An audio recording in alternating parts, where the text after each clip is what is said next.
1395 റേഞ്ചിൽ linen cotton ഫാബ്രിക്കിൽ ajrak patch യോക്കും അതിൽ ഹാൻഡ് വർക്കും പ്രിൻ്റർ കോട്ടൺ ദുപ്പട്ടയും വരുന്ന ഡെയിലി വെയർ കളക്ഷനാണ് ഈ ഒരു വീഡിയോയിൽ നമ്മൾ കാണാനായിട്ട് പോകുന്നത്. നേവി ബ്ലൂ ആൻഡ് യെല്ലോ ആണ് ഫസ്റ്റ് കോമ്പിനേഷൻ വരുന്നത്. നേവി ബ്ലൂ ഷെയ്ഡിലുള്ള ലിനൻ കോട്ടൺ ഫാബ്രിക്കിൽ ഇങ്ങനെ ഒരു യെല്ലോ ബേസ്ഡ് ആയിട്ടുള്ള അജ്രക് പാച്ച് യോക്കാണ് കോട്ടൺ ഫാബ്രിക്കിൽ യോക്കിൽ വന്നിട്ടുള്ളത്. അതിനെ ഹൈലൈറ്റ് ചെയ്യാനായിട്ട് മിറർ വർക്കും ചെറിയ കച്ച് വർക്കും ഒക്കെ കൊടുത്തിട്ടുണ്ട്. പിന്നെ ബോർഡറായിട്ട് ഈ ഒരു മെറ്റീരിയൽ കൊടുത്തിട്ടുണ്ട്. എൻഡിൽ ഈ ഒരു ബോർഡറും അതിനെ സീക്വൻസ് വെച്ച് ഹൈലൈറ്റ് ചെയ്ത് കൊടുത്തിട്ടുണ്ട്. കാന്ത വർക്ക് ബോർഡറും വന്നിരിക്കുന്നു.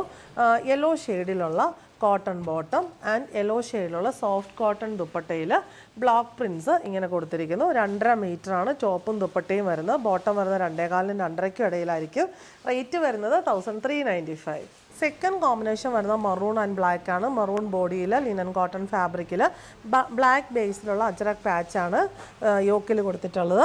മിറർ വർക്കും സിന്തി വർക്കും ഉണ്ട്. പാറ്റേൺ സെയിം തന്നെ. ബ്ലാക്ക് ഷെയ്ഡുള്ള കോട്ടൺ ബോട്ടം, ബ്ലാക്ക് ബേസിലുള്ള സോഫ്റ്റ് മൽക്കോട്ടൺ ദുപ്പട്ടയിൽ മെറൂൺ ആൻഡ് ഓഫ് വൈറ്റ് കോമ്പിനേഷനിലെ ബ്ലോക്ക് പ്രിൻസും കൊടുത്തിരിക്കുന്നു. റേറ്റ് വരുന്നത് 1395.